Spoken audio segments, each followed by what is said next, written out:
Hi, this is Conrad Zimmerman of FistShark Marketing. If you're a fan of the show and our shenanigans, we hope you'll consider supporting us with a small monthly contribution through Patreon. For less than the price of one spank at Madame Nasty's House of Humiliation, you can help us make comedy that's worth being ashamed of. Just visit patreon.com/fistshark or click the big Patreon button at fistshark.com for more details. And thanks for listening.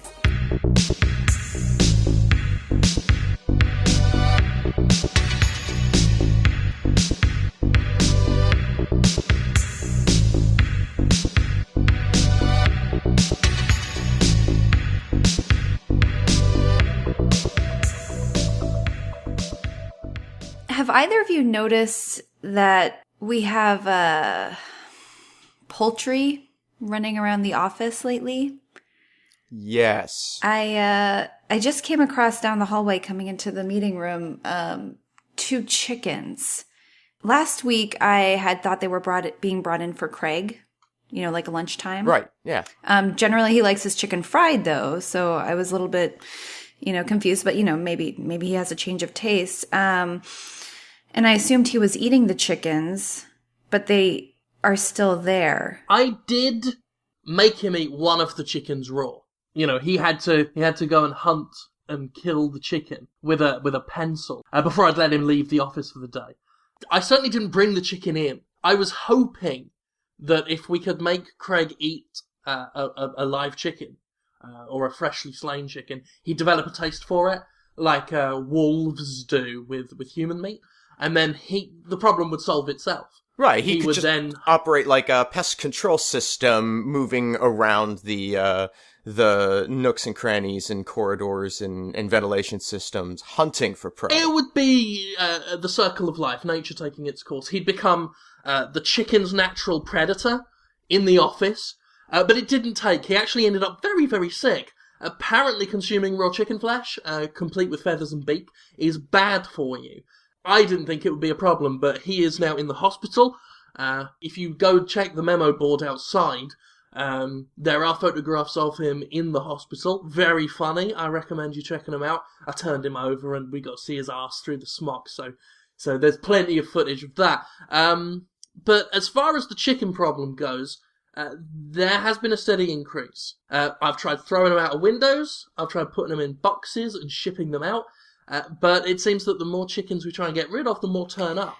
Yeah, I found a few in Doris's office last week, and she can't even fit in there anymore.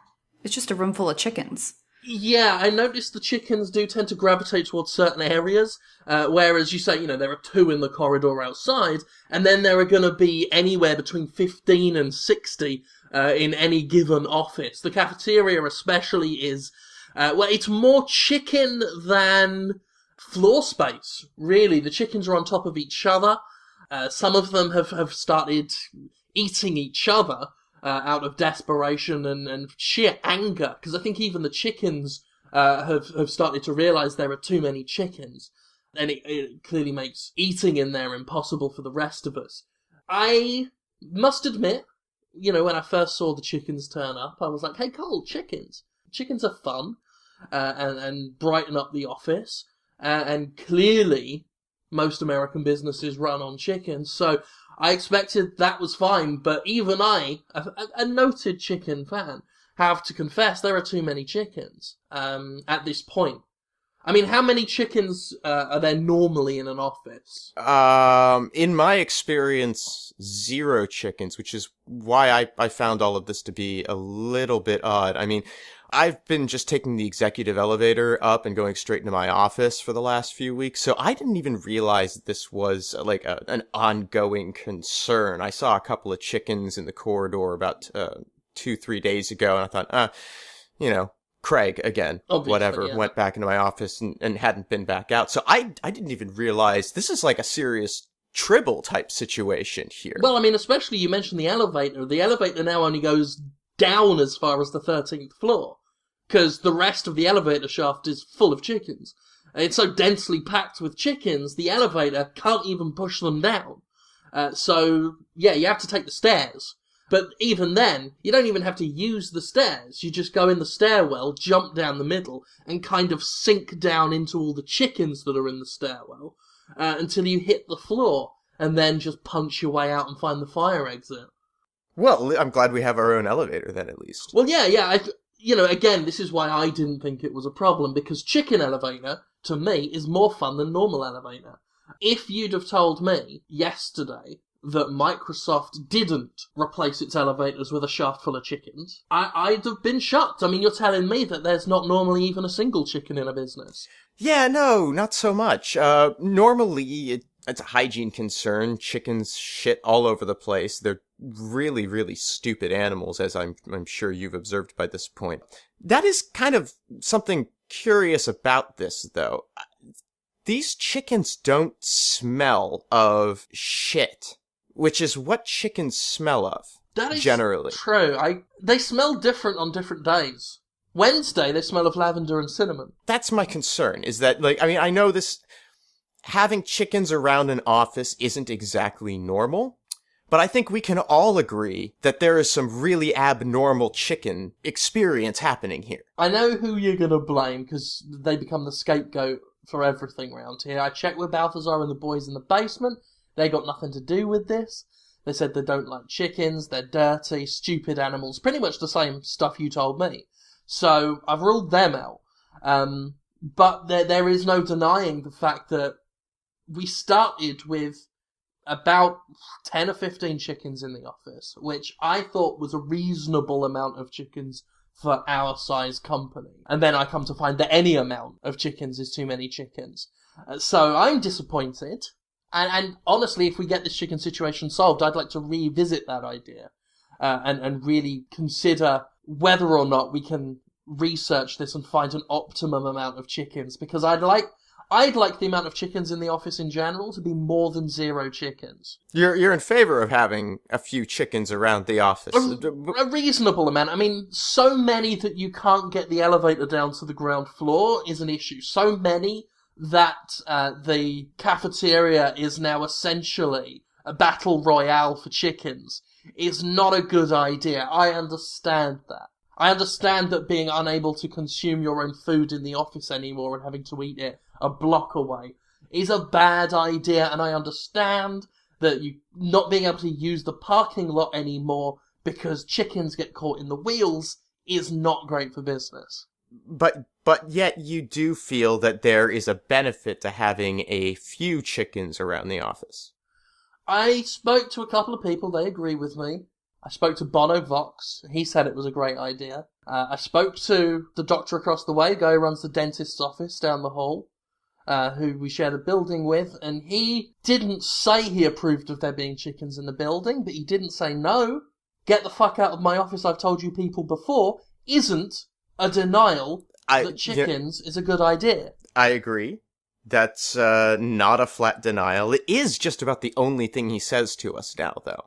He seemed like such a nice guy when he signed the lease, and now it's don't come into my office during an operation. What the hell, man? Stop stealing my drills. I stole 2 because it was Craig's birthday and I wanted to give him a root canal as a gift. Oh, who made off with my nitrous oxide tank again? Come on. I've told him we're in marketing. If you bring nitrous oxide into the building, we're going to take the nitrous oxide. Have you seen a chicken on nitrous oxide? It's ghastly. Don't do it. Well, despite the fact that Doris's office is now full of chickens, she seems to really enjoy having them around. So I feel like there's some kind of popular influence with the chickens, maybe some employee morale. I mean, when I talk to her about them, her eyes kind of glaze over in happiness, and she starts scribbling on a piece of paper, I assume some notes to her admin, something about a prophecy. So, I mean, some people around the office really seem to dig them. That's true. I mean, those that believe in the prophecy or a prophecy of some sort really dig the chickens. There seems to be, and obviously this is my history as a stat junkie talking. There is a big correlation between those who believe in a prophecy and those who really like the chickens. I'm not pro-prophecy myself, I am pro-chicken, and there are a few of us that are just in it for the chickens. But again, a lot of us are moderate on the pro-chicken side. You know, it's not all chicken lovers, you know what I mean? Some of us do admit that We've been pecked a lot of times. My right arm, in fact, is... well, you can see how black it is now. You know, I thought it was bruising, but kind of when I flex my fingers, there's kind of... Do you see that? Just this kind of smoke coming off of the cracks in the knuckles. Oh, yeah. Right at the point of impact. This is what I call the mother wound right here. Because this is the biggest one. And the kind of really deep, dark veins kind of spread from that in a kind of spider's web along the flesh. So I call that the mother wound. As you can see there, it pulses and kind of almost glows if you squint at it. Doesn't hurt. In fact, this arm feels stronger than any arm I've had before. So I like the dark arm. And if we can get more of these, then, you know, maybe the chicken problem isn't a problem at all. Was that your glowing blood on the wall, Jim? Some of it. Some of it was a chicken's. It got a bit too feisty. Because I noticed that all the world clocks on that wall just started spinning out of control. Really? Yeah. Okay. I mean, it's good ambiance. So let's get Craig's box. Okay? Mm-hmm. We'll throw 2-3 dozen chickens in there. Right? Yeah. Just really pack them in. And then we'll use that hole that we feed Craig through. You just stick your whole arm in there. And wait. And then boom, dark arm. I like it. Dark arms for everybody. Now let's get some more nitrous oxide.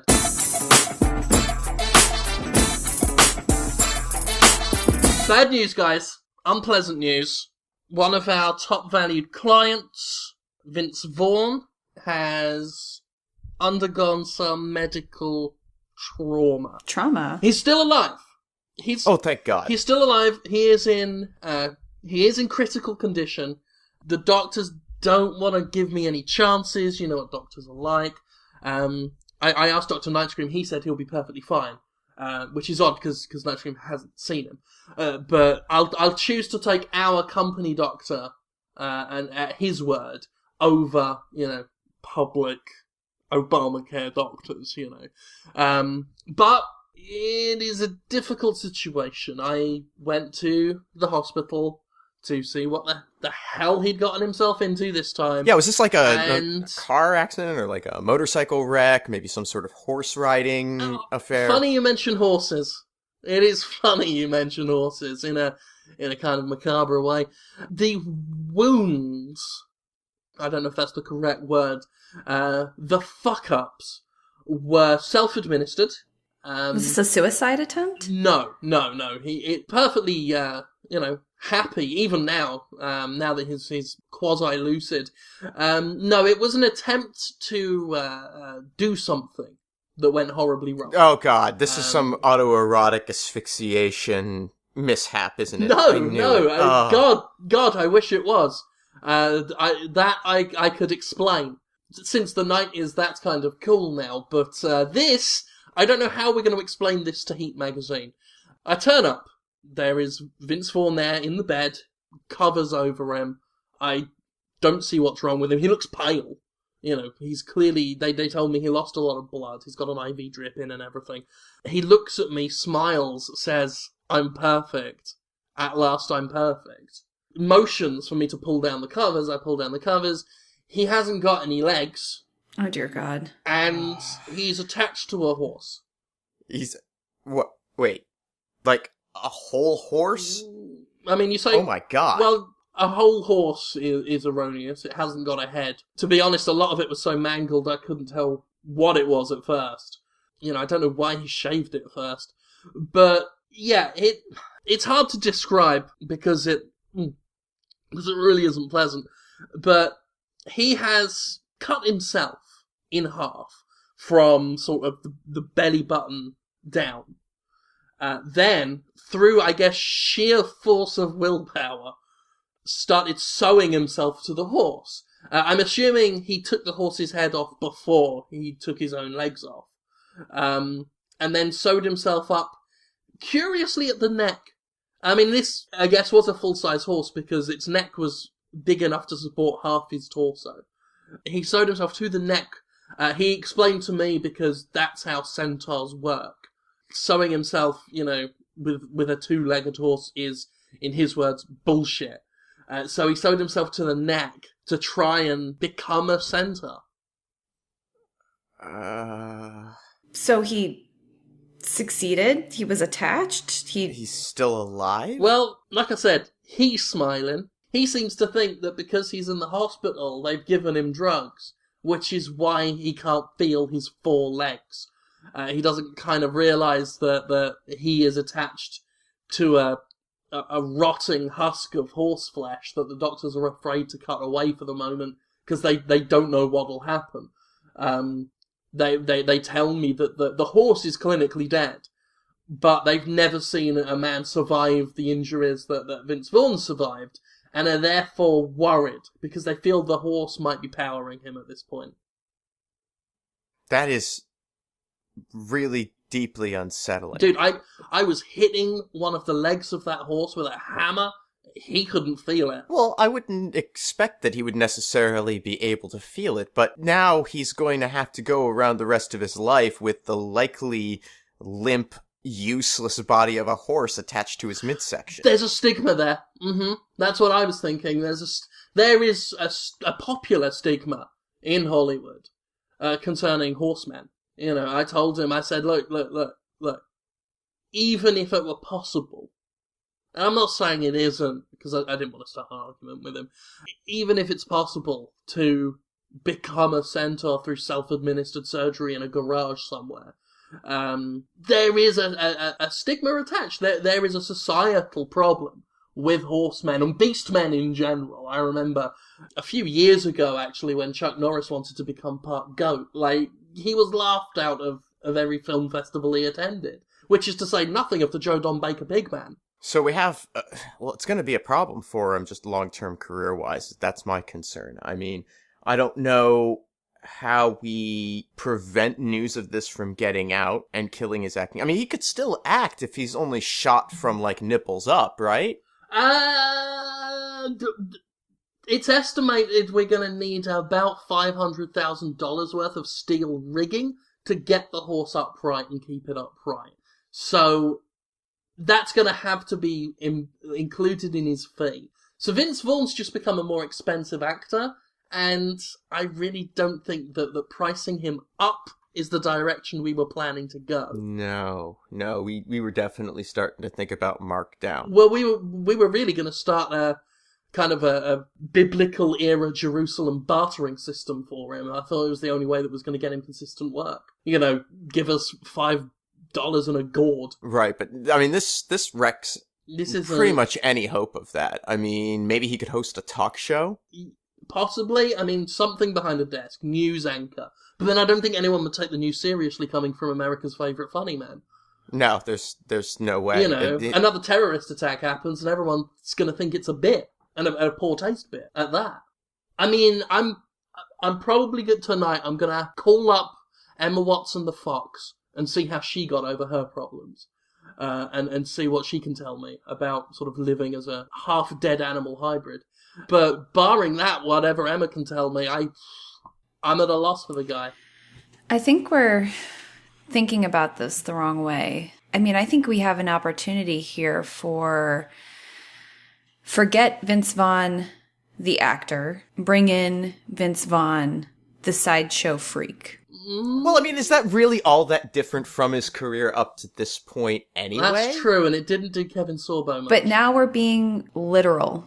That is true. I mean, it's true. I'm sure we could hook him up with some sort of roving carnival operation. I mean, we could probably get $5 a piece from children who want to throw peanuts and small rocks at him, which I suggested once before, but, you know, before all this, and he wouldn't go for it, but he's not in a position to bargain now. Yeah, circumstances have changed. This might be the only way forward, and you know, he's got to make a living. Yeah, I'll tell you what, I'll pitch it to him, and I'm going to have another go at the horse legs with a hammer again, just because I am curious to see if I can at least make him twitch.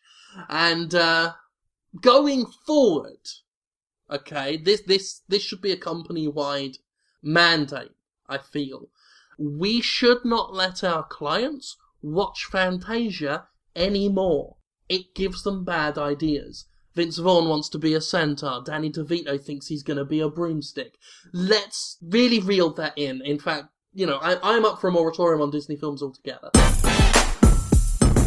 Speaking of Disney, did I miss something? Why is everyone talking about Frozen? What is this thing? I Conrad, this movie's been out for like a year. Yeah, I know. It's been out for a year, but to be honest, everyone talks about it like it was out fucking yesterday. But what is? I've not seen it. I'm not at all. It's Frozen, Frozen, Frozen. You know, all the kids that came through for Halloween, all with the Frozen, Frozen. And I'm like, what the hell is this? What are you doing? Why? I'll admit, I don't know much about it myself. I know there's a song in it called Let It Go, which is fucking ironic, because no one has. No one's let it go. You'd think they'd come up with every permutation of Let It Go.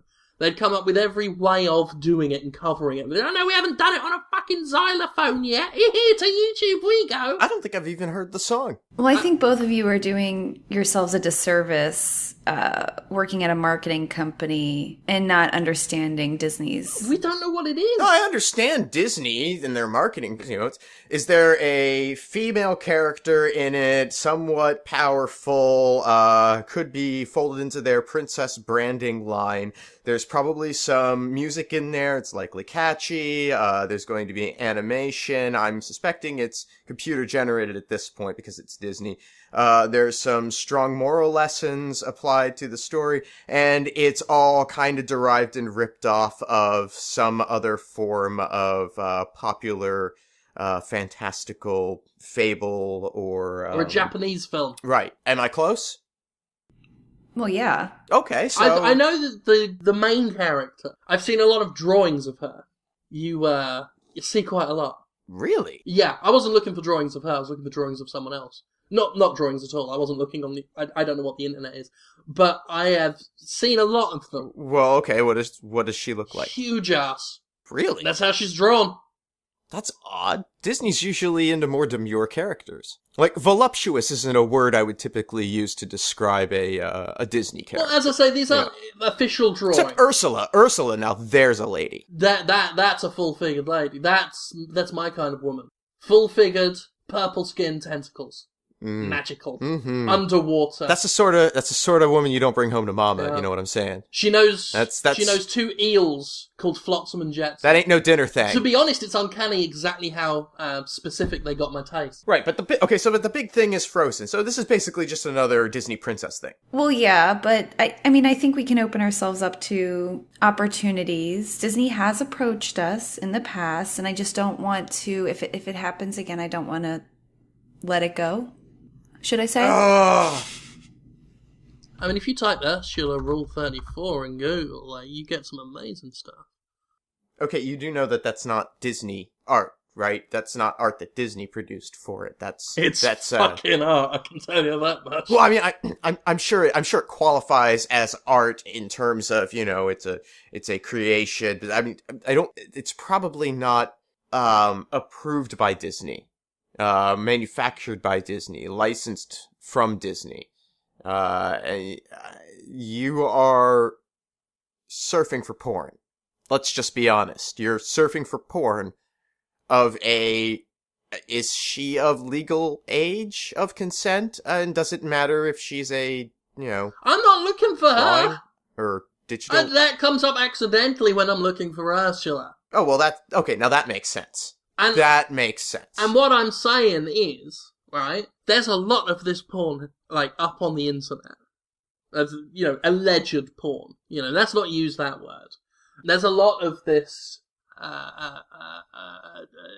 rhythmic art on the internet. And Disney is famously into litigation. They love a good lawsuit. I never see this stuff in a courtroom. I follow the courtrooms quite a lot. I've seen a lot of Disney lawsuits. Not once have they brought up Ursula's big purple tits. So, I'm thinking, untapped market that Disney apparently allows. It does seem that, you do have a point. I have not seen a whole lot of move towards enforcement. I mean, look here, there's Cruella de Vil with a double ender up her slice. Whoa! Whoa! It's up there on an ad-supported site. We could make a mint. All right. So, if we were to have some Frozen adult entertainment produced, because they're clearly not going to stop us, what would that consist of? The snowman fucking the French candlestick from Beauty and the Beast. That's just a gut reaction. That tells me, my gut's telling me that's where the market is. Okay, so are we talking like the snowman using the candlestick as a tool, or is the candlestick catching? My guess is candlestick behind the snowman bent over a desk, secretary style. Candlestick from behind, bit of him dripping onto the snowman, element of risk, danger, bit of wax play. It's going to go over very well with, I guess with Disney's normal fans who clearly love this kind of stuff. Well, and, okay, I don't know if this would be too artistic or not, but maybe we close with a money shot from the snowman onto the candle. You know, and it puts the candle out, fade to black, just smoke. I don't see why this can't have a cinematic release. Clearly Disney's letting the porn go. Right? Oh, yeah. Clearly it's kosher. It's all right, yeah. It seems to be. The message I'm getting is that so long as it's pornographic in nature, it's not copyright infringement. We could produce our own Lion King, and so long as we've got Gianna Michaels in a bukkake scene halfway through, we can do it. The lion spunking.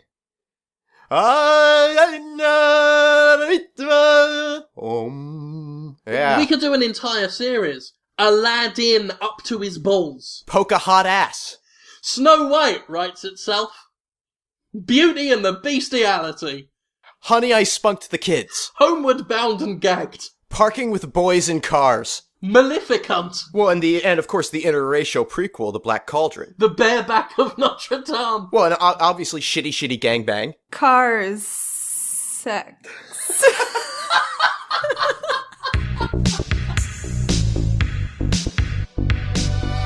FistShark Marketing is Jim Sterling, Conrad Zimmerman, and Caitlin Cook. Theme music by Ben Rama. Segue music by Alizar Chan. Our editor is Nick Malone. Get more episodes and learn how to support the show at FistShark.com. Follow us on Twitter at FistShark for more of our exploits. Complaints can be forwarded via email to FistSharkMarketing@AOL.com. And remember, there are no shades of gray in this world, only black and red. Goodbye. And the Aristocats. Aristocats. Aristocats. Aristocats.